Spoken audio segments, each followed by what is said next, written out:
it's kind of bad to say, but I kind of hope some of these like over the top cracked Fortnite like creative kids regret getting so good in a skill that people are moving on from, because holy shit, like it has gone to great lengths. The salt, I know it's a very salty thing to say for sure, but like I don't care. I'm salty, so I'm gonna say it. I hope all these cracked out of their mind creative warlords who spend 10 hours a day editing and cranking nice think back and they're like, why did I do all that? No one cares now. The thing about being good at Fortnite means you've spent thousands of hours playing the game. To be completely honest, like if you as a parent allow your kid to become insane at Fortnite, but they're not a streamer or a pro player and it doesn't actually benefit their life in any way, I feel like that's a bit problematic. I'm not talking about like being good at the game. I'm talking about like being insane at the game, but having nothing to really show. So like for me personally, I could never get really good at a game when I was a kid because I wasn't allowed to play insane amount of hours, right? Like, so it was impossible for me to be god tier at any game. If my parents let me play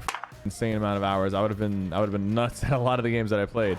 But they didn't, because they wanted me to be a well-rounded individual. There's a lot of parents that are letting their kids go 12, 15 hours every day, school day or not. Streamers created the culture. Streamers didn't create the culture, but it certainly influenced parents to let their kids run wild. You're not naturally good at Fortnite. Like no one starts gaming and plays Fortnite for the first time and they're like, oh, this building and editing system is very natural to me. Like it is a game that you have to put serious hours in to perfect building and editing. Like if you're a child and you can play at that level, but you're like not good enough to be pro and you're not streaming or creating content, it is kind of a loss on your childhood to an extent, because that means the past 4 years, all you did was build and crank. It only pays off if you go pro or if you create content and, you know, become a content creator, because you end up missing out on a lot. I mean, me personally, from the age of 22 to 26, my life has been Fortnite. I have missed out on a lot of different things because my life for the past 4 years has been Fortnite, content. But I don't feel bad about it because it's like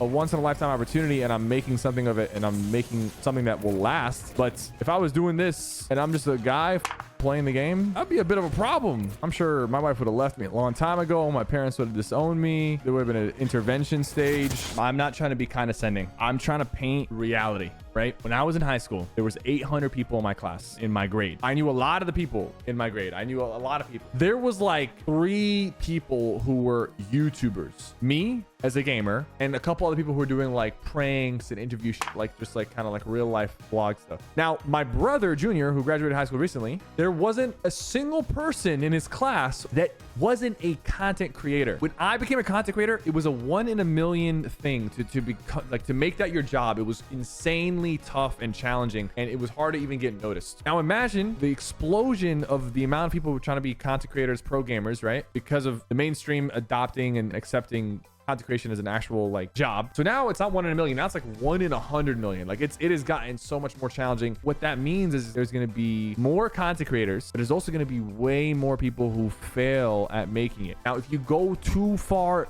in, like too deep, and you throw your life into one thing, which a lot of kids, they tend to think that's it. There's just one thing that they're going to succeed in, one thing they're going to do, and it's going to be making YouTube videos. It is concerning when you see a little kid or a 14, 15-year-old who's just all in on, let's say they want to be a Fortnite pro, right? They're really good, but they're not pro level. And they've spent the past 4 years, 20 to 40 hours a week playing Fortnite. And the reality is most likely they will not make it. Even pro Fortnite players who have earned hundreds of thousands of dollars might have gone in too deep on something without having a backup plan for when they eventually, either fall out of love in the game or fall off or just lose the passion, right? Because that happens to everybody. And some of these guys, maybe they didn't graduate high school, maybe they completely bailed on everything in their life, friends, social skills, like character building, and now it's GG, right? Of course, there's always room to bounce back and recover, right? What I'm worried about is the magnitude, right? The sheer amount of people who are trying to make it in the content creation space, kids who are trying to make it as pro gamers or YouTubers or influencers. If you think about your parents' era, there was never like this thing that was like where everybody in the world is trying to be an NBA player, That was never a thing. You had some athletes, and at the very least, there was like the physical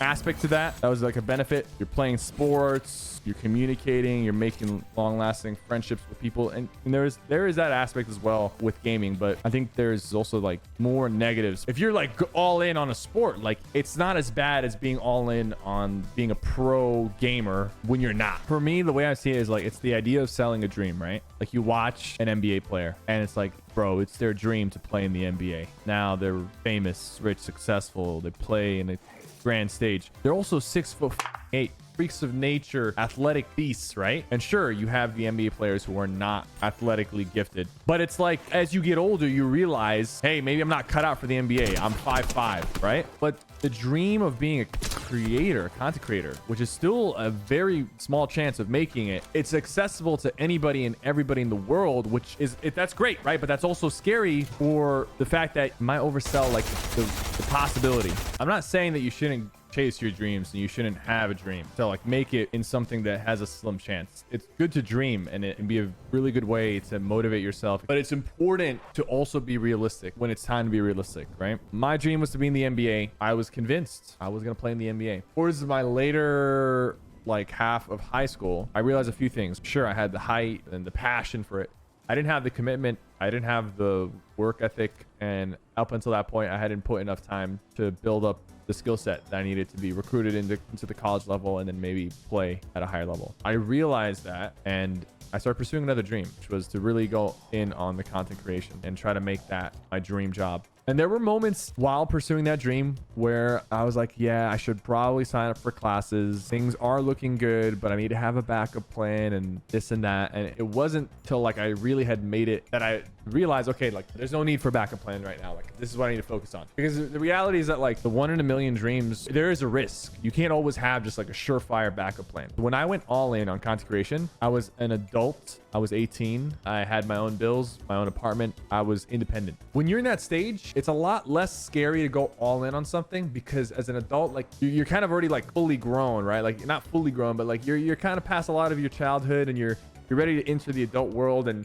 you're making this big leap of faith. And sure, you fail, it sucks, there's a setback, but maybe you can, at that point, you can emotionally handle a failure. I'm seeing a lot of kids go all in on the idea that they're going to be the next big YouTuber when from the very beginning, from the exact approach that they're taking, it's not working. They don't even like to create content. They just like the idea of being rich and famous while playing video games. And that applies to a lot of people who end up making content. They're going to fail from the very start. I'm worried about those millions of people who are going to go all in, fail, not be financially or emotionally ready to handle that failure, and just self-combust. Like it's just their life will spiral out of control. And I hate the idea that I'm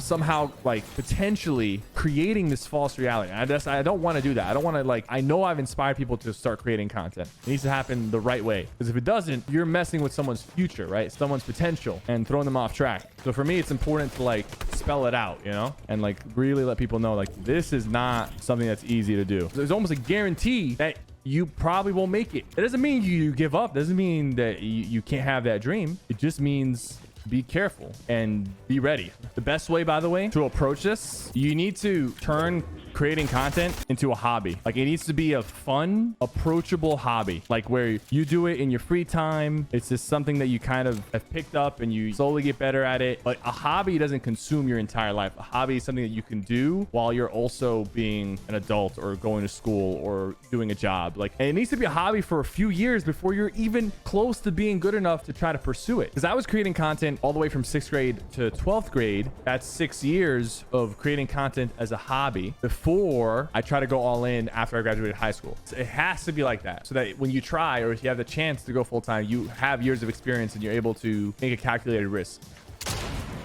28.